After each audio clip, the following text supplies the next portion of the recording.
J'ai oublié de prendre mon sirop, bordel de merde. Maxilase. Transforme. Le sang des morts, garçon. Oh. Salut à tous, j'espère que vous allez extrêmement bien aujourd'hui pour cette nouvelle vidéo. Comment pas avant 6 ans? Je suis ravi de faire cette nouvelle vidéo. J'espère que vous allez bien, moi ça va, je suis très content de faire cette nouvelle vidéo. Parler de quelqu'un, un petit chat roux. Puis la merde, j'arrive, vous inquiétez pas, j'arrive. Là, vous le voyez adulte. Alors comment ils vont les tafioles? Salut à tous, c'est... Mon ref.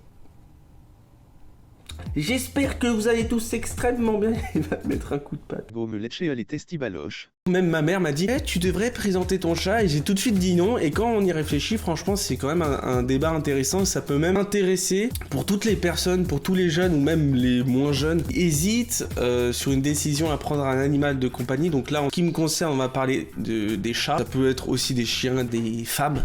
Pas ça, pas aujourd'hui, pas maintenant, pas après tout ce que tu as fait.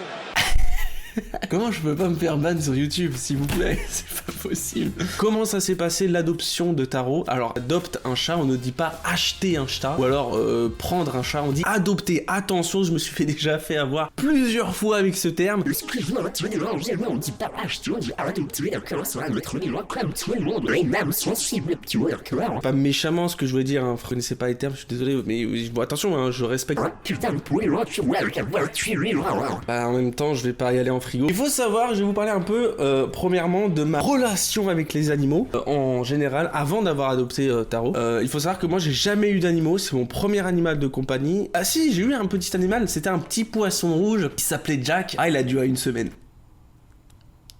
Ouais, c'est pas beaucoup. Mais en même temps, il était relou, il demandait à manger. Alors, si vous entendez ce bruit sec, c'est Pat, c'est un plaisir, j'aurai une vidéo à vous illustrer.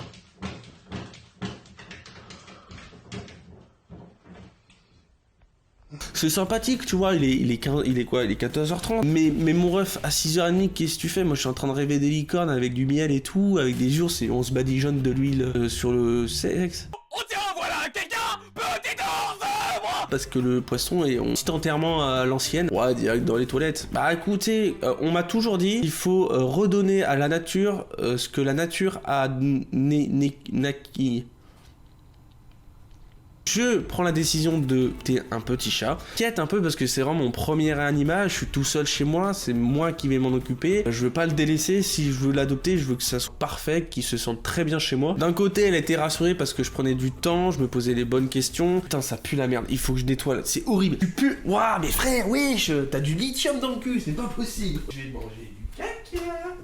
Financièrement parlant également, c'est compliqué parce que je m'attendais pas à ce que je vais devoir payer. Quand il est malade, il faut le soigner. Quand il est triste, il faut comprendre sa tristesse, lui acheter des jouets, tout ça. Et avec tout ce qui se passe en ce moment et tout ce qui augmente, bah franchement, c'est un coût en plus à envisager. Je décide de l'adopter. Les premiers jours à l'appartement. Je l'ai adopté à partir de 2 mois, donc c'est très petit. Il est très petit. Elle me donne sa cage, que j'ai toujours pas donné d'ailleurs. Alors je lui ai carrément subtilisé sa cage.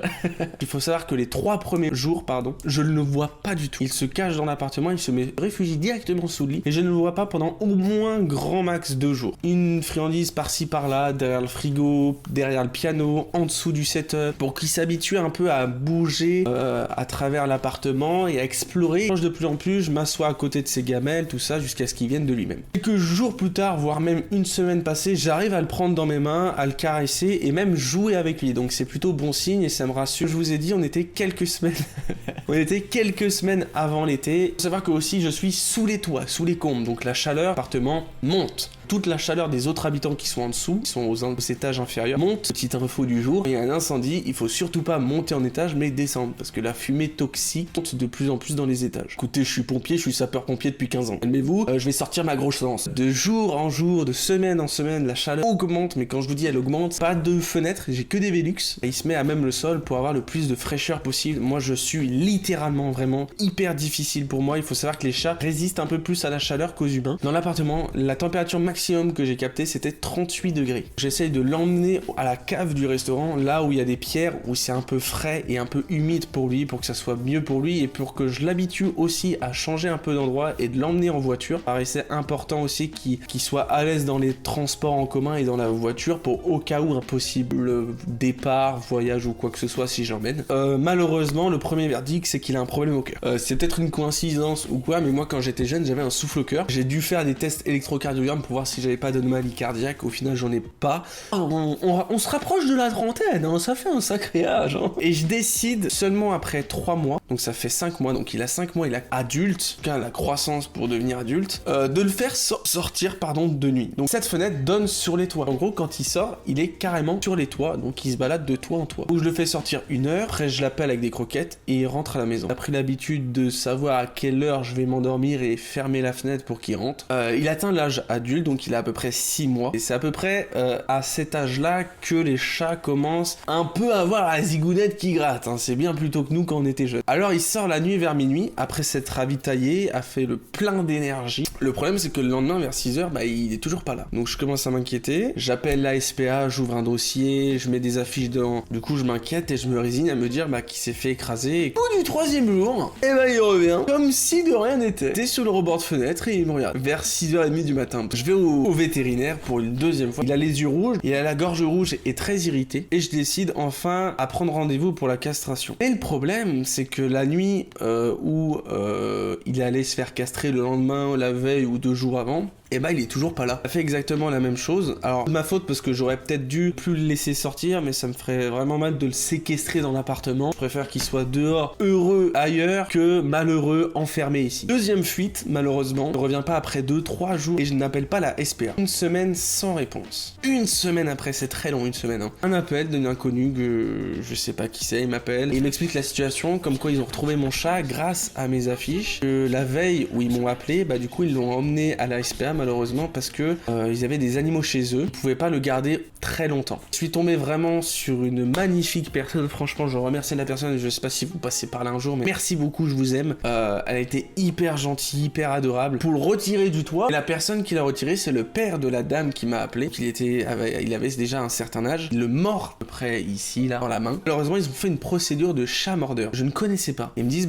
qu'il y a une procédure à faire, il y aura 3 rendez-vous chez le vétérinaire consécutifs, le chat n'a pas eu la race, il n'y a pas eu de problème, et ils m'ont expliqué que la plaie de la personne qui s'est fait mordre et qui l'a attrapé, extrêmement profonde. Non, c'est très prononcé, il y a vraiment des très gros trous, donc si ça s'infecte, ça peut être très très mal. J'ai peur, tu vois, je me dis merde, fait chier quoi, c'était ma responsabilité, le gars il s'est fait mal, déjà il a recueilli mon chat, tu vois. J'ai un peu peur de ce qui va arriver à Taro. Je sais pas, moi je m'imagine des trucs en mode ok, il va avoir une muselière catégorisée, frérot, il va partir au Liban, il va commencer à faire l'armée. Je sais pas ce qui peut arriver au chat. Et même à moi, au niveau financier, je me dis, ok, ça va me payer bonbon. Je signe toute la paperasse à signer, je paye aussi tout ce qui est à payer. Putain, les frais de séjour, j'ai dû payer. Du coup, après avoir récupéré Taro, j'appelle la personne et je lui explique que, on m'a dit que c'était extrêmement prononcé, que c'était vraiment très très important. Ah, mais ils sont cons, la SPA, je vous jure, je n'invente rien, c'est ces mots. Ah, mais ils sont complètement cons, putain, c'est un peu vieux. Et dès qu'on le touche, ça y est, il en fait pas ta caisse, le gars, putain, il casse les couilles. À la fois un peu gêné, mais hyper, genre à l'aise, tu vois, je rigolais au téléphone, je fais ah d'accord, ok. Désolé quand même, je suis vraiment désolé. 3 rendez-vous chez le vétérinaire et malheureusement le verdict est un peu salé. Il est enrhumé, il a une grosse diarrhée, donc je vous explique pas les semaines qu'on a passées à l'appartement, c'était horrible. Il a les yeux rouges, petite plaie sur le nez, il a la gorge rouge et irritée, la procédure chat mordeur et il est extrêmement stressé. Donc ce que je fais, c'est que je le détends, je caresse, je lui laisse un peu de temps pour lui, je lui remets un peu ce que j'avais fait en fait les premiers jours à l'appartement, se remettre en confiance dans l'appartement. Il n'y a pas le focus, je pourrais pas le faire, mais c'est vraiment des petits cristaux de glace que je dissous dans l'eau et que je dois avec une seringue mettre dans le nez. Alors il faut savoir que c'est vraiment très drôle parce que je me dis, il y avait plein de médicaments à chaque fois dans mon sac de chat, bien sûr. J'avais ça qui ressemblait un peu de la meth, le médicament du chat pour le cœur, et en fait c'est de la poudre blanche, donc de la meth, l'autre c'est de la coke, c'est un plaisir. Je me faisais arrêter, j'étais en mode non mais c'est pour mon petit chaton, il est tout... Non mais monsieur là, ça sert à rien de serrer les menottes monsieur. Et bref, les semaines se passent, il commence à guérir, donc maintenant tout va bien, je suis très rassuré et très content. Par contre j'ai pris la décision de plus le faire sortir pendant toute la période d'hiver. En vrai je suis content d'avoir fait cette vidéo parce que du coup déjà ça me fait du bien de parler de lui parce que maintenant je considère pas comme un animal, en fait je le considère comme une personne, c'est fou. Je sais pas si ça vous fait la même chose, les qui ont adopté des animaux. Enfin je lui parle en mode ouais frérot, grosse galère là sur l'ordi là, putain le montage il veut pas s'exporter, c'est horrible. Ah ouais mais t'as essayé Adobe Premiere Pro.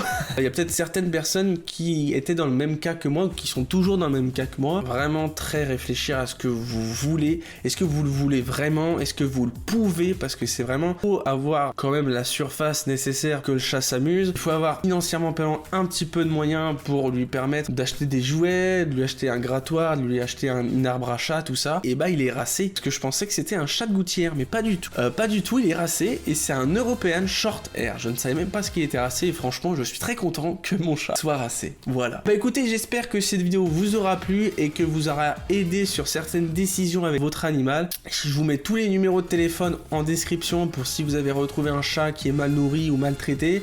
J'espère que cette vidéo vous aura plu, je mets tout en description comme je vous ai dit. Si vous avez besoin de quoi que ce soit, vous pouvez me DM sur Twitter. Je vous fais des bisous, prenez soin de vous, et pour conclure, bah si vous le pouvez et si vous le voulez, adopter un animal c'est vraiment très très cool.